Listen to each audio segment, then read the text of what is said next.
બહુ જ મહત્વનો આઈએમપી પ્રશ્ન છે બાયો સાવરનો નિયમ. આ નિયમનું બીજું નામ છે વિદ્યુત પ્રવાહ ખંડને લીધે ચુંબકીય ક્ષેત્ર મેળવો. જરા ઇધર આવો. માની લો કે એક પ્રવાહ આધારિત તાર છે, I જેટલો પ્રવાહ, જેની લંબાઈ છે L. મને આ તારમાંથી વિદ્યુત ભારો પસાર થઈ રહ્યા છે એના કોઈ આડછેદમાંથી, તો I is equal two Q/T વિદ્યુત પ્રવાહ ઘનતા બધું આમાં આવી ગયું. પણ તમે એનો નાનો એવો ભાગ પકડો, માની લો કે આટલો ભાગ, જે આટલો ભાગ છે એ સૂક્ષ્મ ભાગ હોવાથી એને આપણે ડેલ્ટા L કહી શકીએ. વિકલિતમાં લેવા માટે આપણે એને DL કહી શકીએ. ઘણીવાર ઠળિયાના ઠ વાળો ડેલ L પણ બોલીએ છીએ, ડીઝ પેલી ટાઈપનો બોલીએ છીએ, તો એ બી ડેલ L આપણે બોલીએ છીએ. તો જે આ DL છે એનો ગુણાકાર I સાથે કરી દેવામાં આવે તો I સદિશ DL ઓર I સદિશ ડેલ્ટા L આવું લખાય, જેમાં લંબાઈ ઉપર સદિશ છે, કારણ કે એ દિશા સૂચન કરે છે કે આ દિશામાં પ્રવાહ પોતે અદિશ રાશિ છે, એટલે પ્રવાહ લંબાઈનો સહારો લઈને કહી રહ્યો છે કે આ દિશામાં જઈ રહ્યો છે. પ્રવાહ અદિશ રાશિ કેમ છે? કારણ કે વિદ્યુત પ્રવાહ એ સંખ્યા છે વિદ્યુત ભારોની, અને સંખ્યાને કોઈ દાડો દિશા ના હોય. તો I ડોટ DL અને I ડોટ ડેલ્ટા L ને સંયુક્ત રૂપે આવડાને વિદ્યુત પ્રવાહ ખંડ, અંગ્રેજીમાં કહેવાય કરંટ એલિમેન્ટ. આ વિદ્યુત પ્રવાહ ખંડને લીધે આટલા ટુકડાના કારણે, આટલાના કારણે ચુંબકીય ક્ષેત્ર થોડુંક મળશે. એવા થોડાક ચુંબકીય ક્ષેત્રના કારણે બહુ મોટું ચુંબકીય ક્ષેત્ર સંકલન કરીને મેળવી શકાય. આવું બાયો એન્ડ સાવર્ટ, મૂળ શબ્દ સાવર્ટમાં પાછળ તમને ટી દેખાશે, આપણે કહેલું એ આપણે સમજીએ. પુસ્તક બંધ, નોટ બંધ, ધ્યાન સંપૂર્ણ બોર્ડ. બાયો સાવર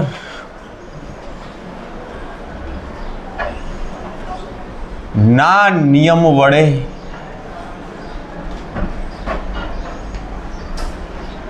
I પ્રવાહ ધારિત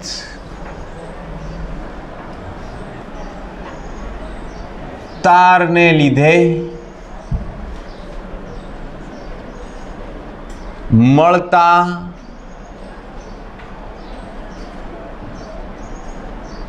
ચુંબકીય ક્ષેત્ર નો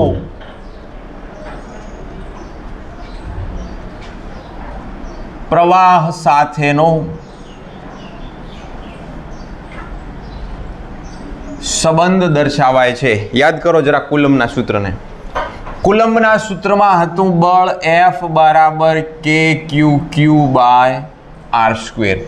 એમાં જે બળ છે F એ ડિપેન્ડ કરે છે Q પર, અને એના પરથી E બરાબર KQ/R².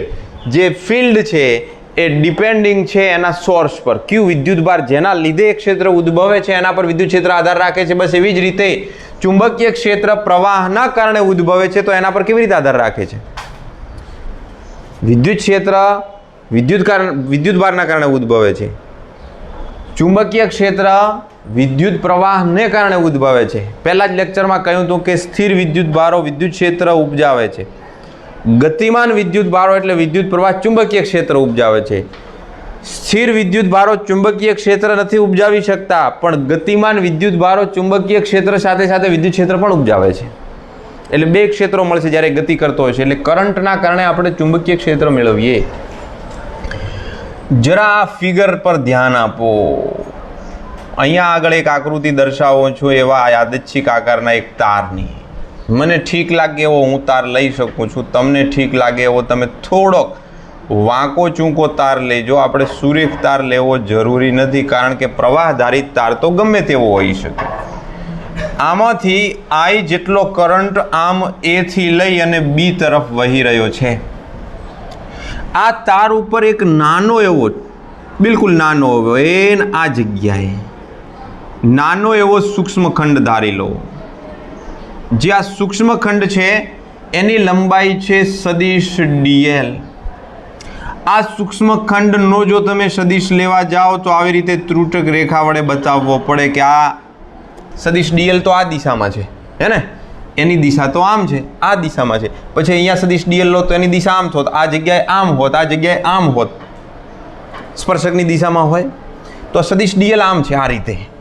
ની સાથે આની સાથે ની સાથે કોઈ થીટા જેટલો ખૂણો બનાવતું સદિશ આર સ્થાન લો અને એ જગ્યાએ કોઈ બિંદુ છે, માની લો કે પી, અને પી પાસે ચુંબકીય ક્ષેત્ર શોધવું છે. થિયરીનો કોન્સેપ્ટ આ રહ્યો છે.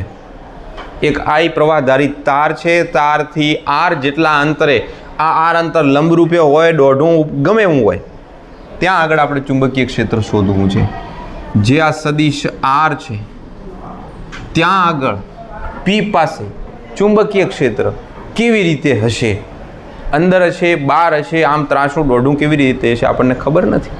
આપણે જમણા હાથના સ્ક્રૂના નિયમનો ઉપયોગ કરીશું, જમણા હાથના અંગૂઠાના નિયમનો ઉપયોગ કરીશું, અને આ રીતે તમને યાદ હોય તો ફ્લેમિંગનો ડાબા અને જમણા હાથનો નિયમ પણ આવતો હતો. તો બધા નિયમોનો યુઝ થઈ શકે, પણ તમે એક સ્ક્રૂનો નિયમ યાદ રાખો તો બી કાફી છે. જે દેખાય છે એનું જરા વર્ણન.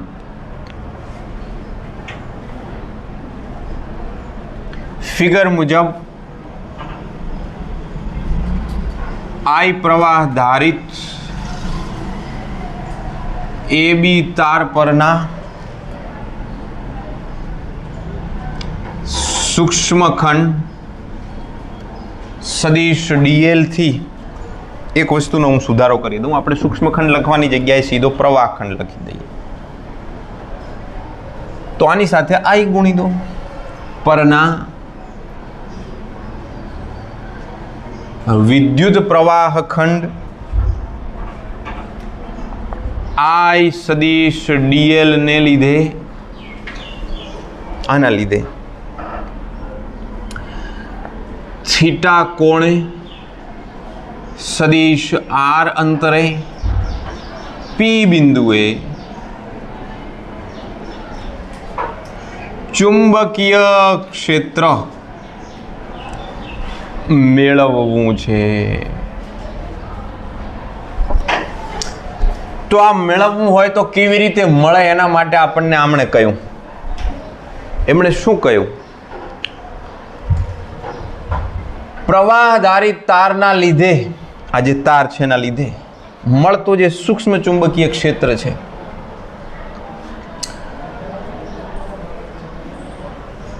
આ ચુંબકીય ક્ષેત્ર એ વિદ્યુત પ્રવાહ ખંડના સમપ્રમાણમાં, જો મેં શબ્દ બદલી નાખ્યો છે, વિદ્યુત પ્રવાહ ખંડના, તમે બે શબ્દો કરી શકો છો. આ ચુંબકીય ક્ષેત્ર પ્રવાહના અને સૂક્ષ્મખંડ સદિશ ડીએલ ના સમપ્રમાણમાં, એનો મતલબ વિદ્યુત પ્રવાહ ખંડના સમપ્રમાણમાં અને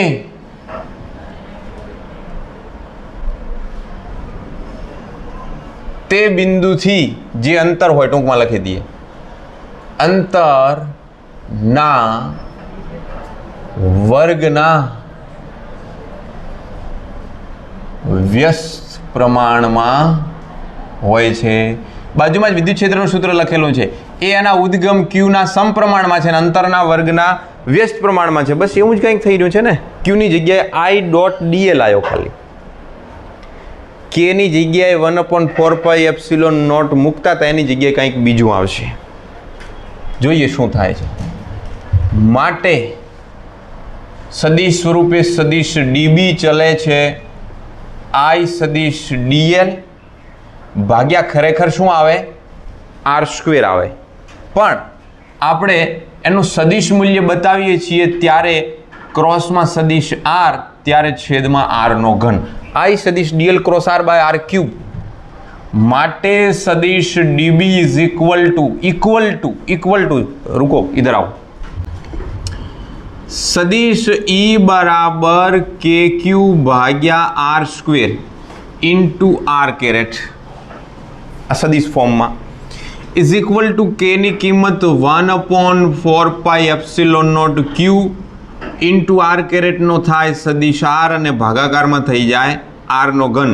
ડઝ નોટ મીન કે વિદ્યુત ક્ષેત્ર અંતરના ઘનના સમપ્રમાણમાં છે, એવું નતા બોલતા. તો આપણે શું કહેતા હતા? અંતરના વર્ગના વ્યસ્ત પ્રમાણમાં છે. કારણ કે અંતરના ઘનના વ્યસ્ત પ્રમાણમાં નથી, ઉપર ઓલરેડી આર છે. એમ અહીંયા ઉપર ઓલરેડી આર છે એટલે અંતરના વર્ગના જ વ્યસ્ત પ્રમાણમાં છે. પરંતુ આ જે 1/4πε0 છે એમાં 4π તો એક અચળ સંખ્યા છે અને ε0 છે એ શૂન્યાવકાશની પરમિટિવિટી છે. તો જ્યાં આગળ શૂન્યાવકાશની પરમિટિવિટી ε0 હોય ત્યાં આગળ એના માટે પર્યાય શબ્દ છે 1/μ0, જેને પરમિએબિલિટી કહેવાય શૂન્યાવકાશ માટે. વિદ્યુત ક્ષેત્ર માટે આ સિમ્બોલ આવે છે, ચુંબકીય ક્ષેત્ર માટે μ0 આવે છે. જ્યાં જ્યાં ચુંબકીય રાશિઓનો ઉપયોગ થાય છે ત્યાં આગળ. એટલે તમને 4πm ના એમ 1/ε0 છે તો ત્યાં આવી જશે μ0. ક્યુની જગ્યાએ I.dl અને આ ડોટની જગ્યાએ બે સદીશો હોવાથી ક્રોસ ગુણાકાર છેદમાં આરનો ઘન, એટલે આ સૂત્રનું નામ થઈ ગયું સદીશ ડીબી. કારણ કે સૂક્ષ્મ ડીએલ છે એટલે ડીબી. એલ હોત તો હું ડીબીની જગ્યાએ બી લખોત. એ સૂત્ર ઉપરથી જ આ સૂત્ર બન્યું. બસ આ જ સૂત્ર બાયો સાવર્ટનો નિયમ. μ0/4π I સદીશ ડીએલ ક્રોસ સદીશ આર ભાગ્યા આરનો ઘન. આ સમીકરણ 1 જે બાયો સાવર્ટનો નિયમ છે. ચુંબકીય ક્ષેત્ર તમે મૂલ્ય સ્વરૂપે દર્શાવો તો સદીશ ડીબીનું મૂલ્ય એટલે માનાંક કરી દો μ0/4π I.dl ક્રોસ છે I.dl r સાઇન થીટા ભાગ્યા આરનો ઘન, તો અહીંયા રહેશે વર્ગ. માટે ડીબી બરાબર μ0/4π I.dl સાઇન થીટા ભાગ્યા આરનો વર્ગ. સમીકરણ નંબર 2 ચમ આવ્યો? ધવલના નીચે દિનેશ ગુરુજી બોલાવે ચાહે. μ0/4π વાળા પદની ઓળખાણ આપીએ. જ્યાં μ0/4π ઇઝ ઇક્વલ ટુ છે સપ્રમાણતા અચળાંક, જેનું મૂલ્ય છે 10⁻⁷ SI એકમ. SI એકમ મને ખબર નથી કેટલો, એટલે આ એકમ છે ટેસ્લા ઇન્ટુ મીટર સ્ક્વેર અને આ મીટર થશે. એટલે આ મીટર થશે ને ડીએલ એટલે ખાલી મીટર રહેશે અને આઈનો એમ્પિયર ઉપર આવશે એટલે એમ્પિયર ઇન્વર્સ થશે. આની ચર્ચા આપણે એક્સ્ટ્રામાં કરીએ સારું રહેશે, બધું ખીચડું થાય ભેગું એન કરતાં. તો હાલ ખાલી આ સૂત્ર મગજમાં રાખો. આવા બધા જ સૂક્ષ્મ ખંડનું કુલ ચુંબકીય ક્ષેત્ર મેળવવા સરવાળો કે શું કરવું?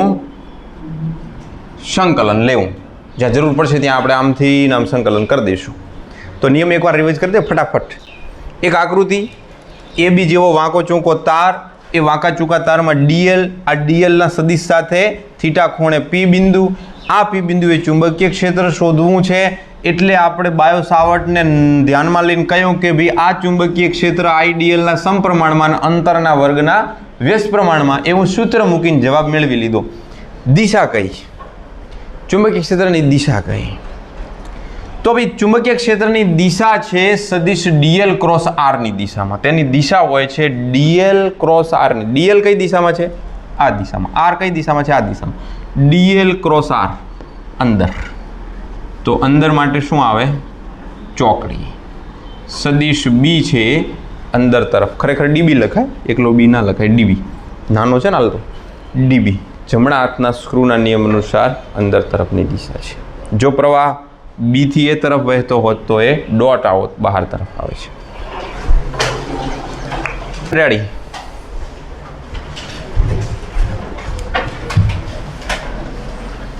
એક્સ્ટ્રા ક્વેશ્ચનમાં કાંઈ નાખવાનું. આપણે જોઈ ગયા બાયો સાવર્ટ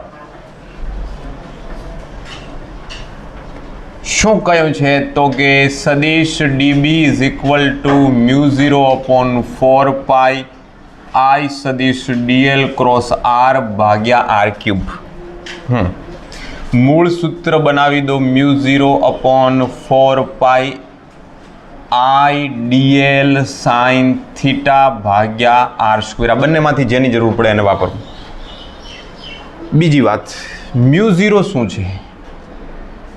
μ0 છે શૂન્યાવકાશની પરમિએબિલિટી અને એની કિંમત છે 4π × 10⁻⁻⁷ એસઆઈ એકમ ટેસ્લા મીટર એમ્પિયર ઇન્વર્સ. હા, આની કિંમત છે. યાદ રાખો μ = μ0 × μr થાય, જ્યાં μr = રેશિયો લેવાનો થાય ને, એટલે સાપેક્ષ પરમિએબિલિટી. સાપેક્ષ એટલે કે μ ભાગ્યા μr થશે. μ = μr = μ ભાગ્યા μ0 થશે. તો સેમ એપ્સિલોન નોટ વાળો જ આ પદ થયું. એપ્સિલોન = ε0 × εr થતું હતું. આ એપ્સિલોન વાળું જ પદ થયું ને. તો હવે તમે જ્યારે આ કિંમત જુઓ છો કે 4π × 10⁻⁷ થાય છે, તેથી μ0/4π = 10⁻⁷ થાય છે. એટલા માટે થાય છે કારણ કે એની કિંમત 4π છે. 4π છેદમાંથી ઉડી ગયા એટલે 10⁻⁷ રહેશે. મોટા ભાગના દાખલાઓમાં આપણે μ0/4π એટલે ડાયરેક્ટ 10⁻⁷ મૂકવાના. એકલા μ0 આવે ત્યારે આપણે 4π × 10⁻⁷ એપ્લાય કરીશું.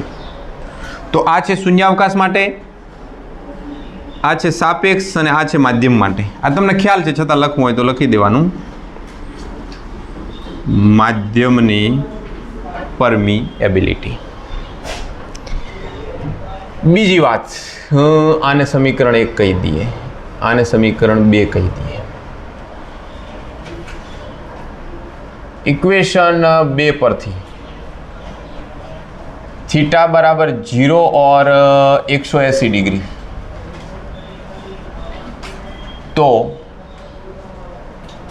dB बराबर 0 कारण के sin 0 0 sin 180 0. આનો અર્થ એ થયો કે તમે જે તાર ઉપર હો એ તાર ઉપર તમારો સૂક્ષ્મખંડ આટલો હોય dl, તો એ દિશામાં આના પર ચુંબકીય ક્ષેત્ર ના હોય, ના બળ લાગે. ત્યાં આગળ ચુંબકીય ક્ષેત્ર એના પર નથી. dB બરાબર 0 છે. ત્યાં આગળ ઉપરને ઉપર ખુદના ઉપર ક્યાંથી હોય? તો ની દિશામાં ના હોય. એ તો એને આરને સમાવતા સમતલને લંબરૂપ હોય, તો dB બરાબર 0 થાય. બીનું પારિમાણિક સૂત્ર યાદ છે તમને?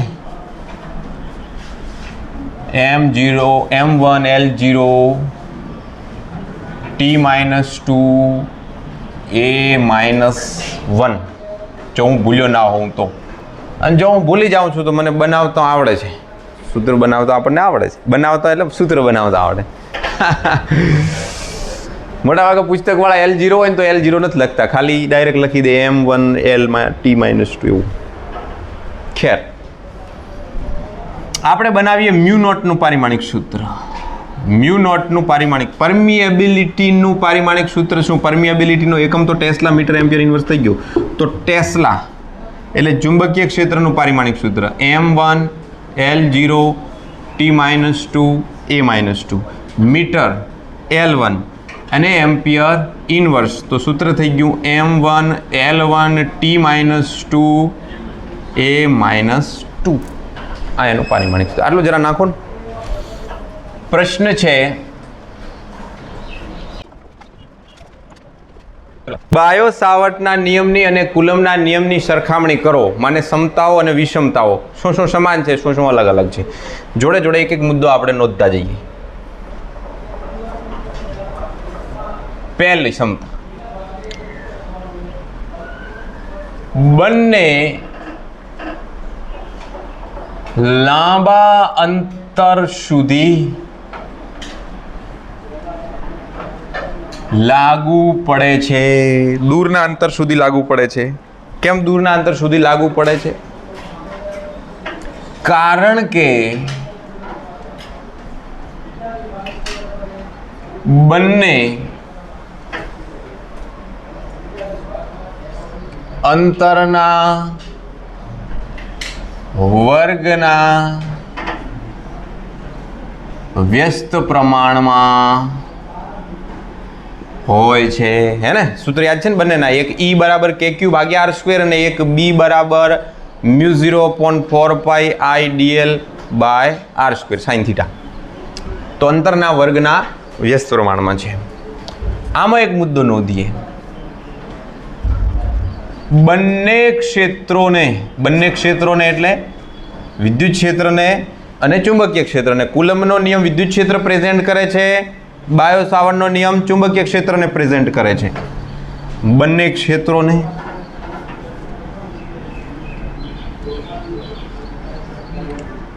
સંપાતપણાનો સિદ્ધાંત લાગુ પડે છે. તમારે ઘણા બધા વિદ્યુત ક્ષેત્રો શોધવા હોય તો સરવાળો કરો, પરિણામી વિદ્યુત ક્ષેત્ર મળી જશે, ચુંબકીય ક્ષેત્ર પણ એ રીતે પરિણામી મળી જશે. બીજો આમાં મુદ્દો નોંધીએ. બીજો મુદ્દો, વિદ્યુત ક્ષેત્ર તેના ઉદ્ગમ વિદ્યુત ભારના રેખીય સમપ્રમાણમાં છે અને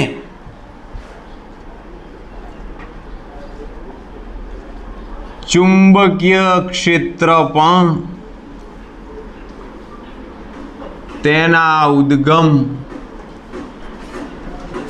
પ્રવાહ ખંડ IDL ના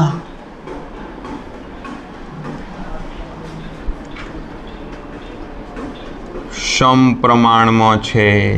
ઓકે, જુઓ સમતાઓ કેટલી થઈ ગઈ. બંને લાંબા અંતરે, બંને અંતરના વર્ગના વ્યસ્ત પ્રમાણમાં, બંને સંપાતપણાના સિદ્ધાંતને ફોલો કરે, બંને પોતપોતાના ઉદ્ગમના સમપ્રમાણમાં છે. માનો પેલો ક્યુના સમપ્રમાણમાં છે તો આ IDLના સમપ્રમાણમાં છે. મુદ્દા નંબર 2, આ પહેલો મુદ્દો સમજાણો, બુલેટ પોઈન્ટ યાદ રાખો તો. બંને લાંબા અંતરોએ, બંને અંતરના વર્ગના વ્યસ્ત પ્રમાણમાં, બંને સંપાતપણાને અને બંને પોતપોતાના ઉદ્ગમના સમપ્રમાણ. આ પહેલો મુદ્દો થયો. બીજો મુદ્દો, સ્થિત વિદ્યુત ક્ષેત્ર. આગળ શબ્દ સ્થિત વિદ્યુત આવે, મેં ટૂંકમાં લખ્યું છે. સ્થિત વિદ્યુત ક્ષેત્ર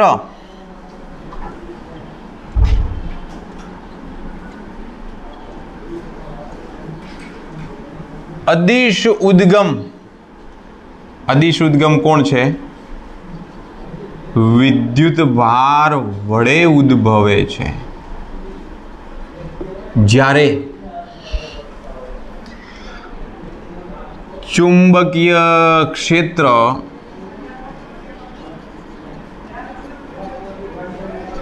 સદિશ ઉદ્ગમ કોણ છે? વિદ્યુત પ્રવાહખંડ ઉપર જુઓ તીર આવે છે, અહીંયા મૂકવું હોય મૂકીએ, સદિશ DH, તો પ્રવાહખંડ સદિશ છે. સદિશ ઉદ્ગમ વડે ઉદ્ભવે છે. જો વિષમતા થઈ કે સમતા થઈ? વિરોધાભાસ થઈ વાત. ઓલું સદિશ વડે તો કે ઓલું અદિશ વડે? વિદ્યુત ક્ષેત્ર અદિશ ઉદ્ગમ વડે. ત્રીજો મુદ્દો, સ્થિત વિદ્યુત ક્ષેત્ર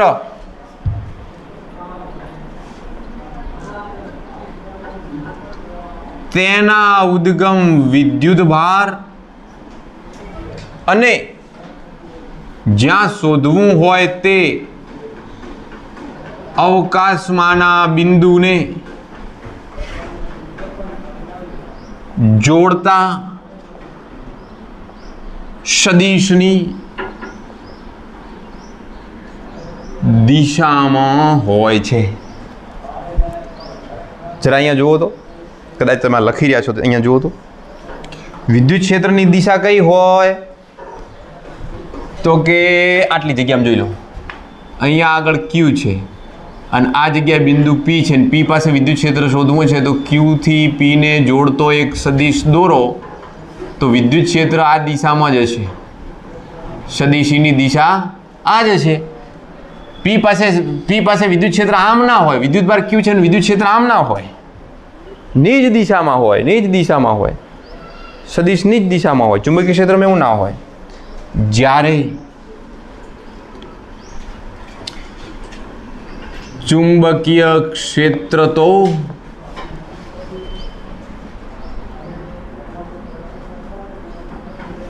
તે બિંદુને જોડતો એટલે કે તે સદિશ અને ઉદ્ગમ એટલે કે પ્રવાહ ખંડ ના અથવા વડે બનતા સમતલને લંબ રૂપે હોય. આઈ સદિશ ડીએલ. હવે આ આર છે અને આ દિશામાં આઈ સદિશ ડીએલ હોય, આ ખૂણો થીટા હોય ને આ બિંદુ પી હોય, તો લંબરૂપે આપણે નહોતું આર ક્રોસ પી લંબરૂપે હતું. ના આરની દિશામાં છે ના ડીએલની દિશામાં છે, એને લંબરૂપે છે. તો વિદ્યુત ક્ષેત્ર છે એ સદિશ આરની જ દિશામાં હોય, ઓલ્યું એને લંબરૂપે હોય. ડીએલ અને આરને જોડતી રેખાથી જે સમતલ બને એને લંબરૂપે હોય. તો આ સમતાઓ હતી ને, આ જુઓ 2 વિષમતાઓ આવી ગઈ. ત્રીજો મુદ્દો, ચોથો મુદ્દો, ત્રીજો તો લખાઈ ગયો. ચોથો મુદ્દો, બાયો શાવરનો નિયમ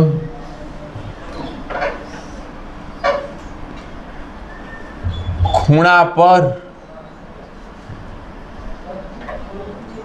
આધાર રાખે છે. જ્યારે સ્થિત વિદ્યુત ક્ષેત્ર માટેનો કુલંબનો નિયમ, ટૂંકમાં લખીએ, કુલંબના નિયમમાં આવો કોઈ ખૂણો હોતો નથી અને ખૂણા સાથે કોઈ લેવા દેવા નથી. યાદ રહે એવા સરળ સસ્તા મુદ્દા છે. ટૂંકો પ્રશ્ન છે,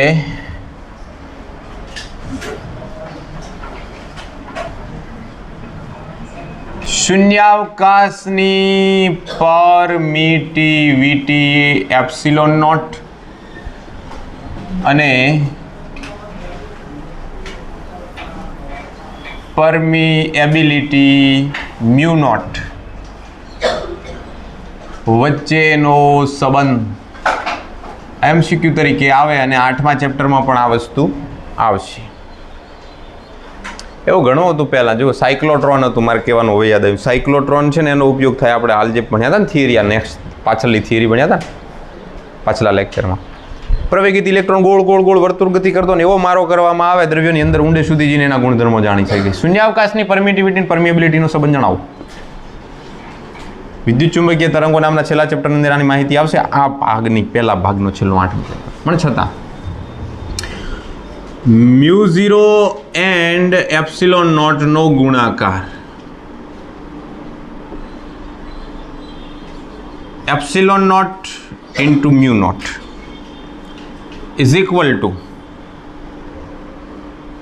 એપ્સિલોન નોટ સાથે હું 4π ગુણી દઉં ઇન્ટુ મ્યુ નોટ છે તો 4π વડે મારે છેદમાં ભાગવા પડશે. અંશ અને છેદમાં 4π મૂકી દીધા એટલે અંતે એનું એ જ પદ રહ્યું. એટલે આ પદ થયું 4π એપ્સિલોન નોટ અને આ પદ થયું μ0/4π. 2 પદ થઈ ગયા. હવે તમે જાણો છો કે કુલંબ અચળાંક k is equal to 1/4π epsilon naught. માટે 4π એપ્સિલોન નોટ એટલે 1/k અને 1/k એટલે 9×10⁹ SI એકમમાં.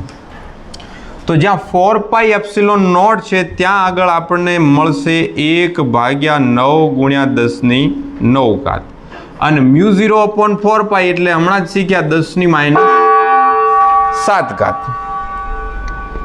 આ ઘાતને છેદમાં લાવો તો 9 ગુણ્યા 10 ની 9 ઘાત ગુણ્યા 10 ની 7 ઘાત પ્લસ થઈ જાય ઇઝ ઇક્વલ ટુ 9 એમ ના એમ 1 ભાગ્યા 9 ગુણ્યા 10 ની 9 ને 7 16 તો 1 ભાગ્યા 3 ગુણ્યા 10 ની 8 ઘાતનો વર્ગ કરીએ એટલે 3 તરી 9 ને 8 દુ 16 તો આ 3 ગુણ્યા 10 ની 8 ઘાત તો પ્રકાશનો વેગ છે માટે epsilon nought into mu nought is equal to 1 upon C square જે પ્રકાશનો વેગ છે સી સ્ક્વેર ને કરતા બનાવો તો C square is equal to 1 upon mu nought into epsilon nought then C is equal to 1 upon under root mu nought epsilon nought યાદ રાખવા જેવું છે શૂન્યાવકાશમાં વેગ 1 upon mu nought epsilon nought હોય છે તો માધ્યમમાં કેટલો હશે વી હોય તો શું થાય જરા વિચાર કરજો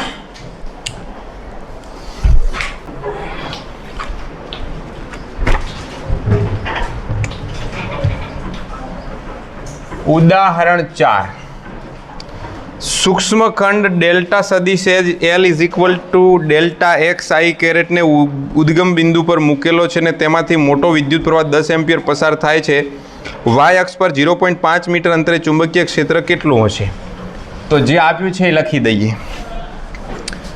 આઈ બરાબર 10 એમ્પિયર આર બરાબર વાય અક્ષ ઉપર 0.5 મીટર અંતરે અને ડેલ્ટા સદિશ એલ જેને કોઈ ડેલ્ટા એક્સ સ્વરૂપે આપ્યો છે 1 સેન્ટીમીટર એટલે 10⁻2 ઘાત મીટર અને પ્રશ્ન કર્યો છે કે ચુંબકીય ક્ષેત્ર કેટલું હશે સૂક્ષ્મ ચુંબકીય ક્ષેત્ર લઈ લો તો ડીબી બરાબર ક્વેશ્ચન માર્ક પછી આપણે આની દિશા કેટલી હશે એ જરા જોઈએ હું આકૃતિ દોરી નાખું તો બાયો સાવર્ટનો નિયમ dB is equal to mu 0 upon 4 pi I dl ભાગ્યા r square sin theta mu 0 upon 4 pi એટલે 10⁻⁻7 I ની કિંમત છે 10 dl એટલે ડેલ્ટા x આને તમે dl ગણજો એ આપ્યા છે 10⁻2 ઘાત અને sin થીટા કેટલા આની દિશા આમ છે અને અંતર આમ છે તો બંને વચ્ચે ખૂણો દેખાય છે આપણને 90 ડિગ્રીનો અને ભાગાકારમાં r નો વર્ગ એટલે 0.5 નો વર્ગ શું જવાબ આવ્યો 10 ભાગ્યા 0.5 બાય 0.5 બોલો 4 40 10 ની ઘાત ગણો -9 ઘાત 4 ગુણ્યા 10⁻8 ઘાત ટેસ્લા રેડી દિશા કેટલી હે દિશા કેટલી દિશા આર ક્રોસ એલ થી બનતા સમતલને લંબ આ તીર કઈ બાજુ છે આ આર ની દિશા છે આ સદિશ આર છે અને સદિશ ડીએલ આમ છે તીર દેખો એમ આકૃતિમાં કઈ બાજુ આપ્યું છે તીર આમ આપેલું છે આ દિશામાં તીર છે તો આ સદિશ ડીએલ ની દિશા છે આ સદિશ આર ની દિશા છે તો આપણા સૂત્રમાં ડીએલ ક્રોસ આર આવે છે ને તો ડીએલ ક્રોસ આર જમણા હાથના સ્ક્રૂના નિયમ અનુસાર આ બાજુ તમે ઘુમાવો એટલે પોઈન્ટ બને માને ચુંબકીય ક્ષેત્ર બહાર આવતી દિશામાં છે જેની દિશા બહાર આવતી દિશા એટલે પ્લસ ઝેડ અક્ષની દિશા છે